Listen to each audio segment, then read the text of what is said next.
Knowledge मधून ज्या गोष्टी बाहेर येतात त्या इन्फॉर्मेशन मधून कधीच बाहेर येत नाही। सगळ्या पालकांच्या आणि मुलांच्या अपेक्षा काय आहेत की माझा मुलगा IITत गेला पाहिजे आणि डॉक्टर झाला पाहिजे। एकदम क्लिअर सांगतो, टक्क्यावारीवर मुलं मोठी होत नाहीत, त्यांच्या पर्सनॅलिटीवर, त्यांच्या हॅबिट्सवर, त्यांच्या कम्युनिकेशनवर, त्यांच्या चालण्या बोलण्यावर माणसं मोठी होतात।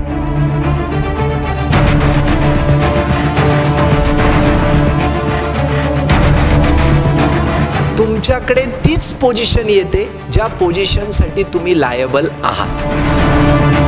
आपल्याला चेंज नाही व्हायचंय, आपल्याला ट्रान्सफॉर्म व्हायचंय।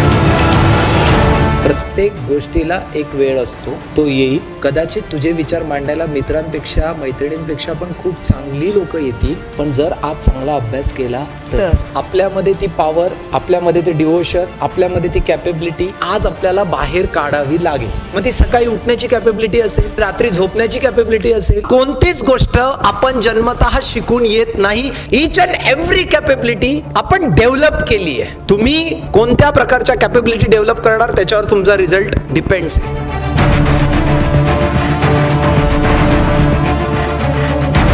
Complainer don't create and creator don't complain. Without sacrifice तुम्ही सक्सेसला टचच करू शकत नाही।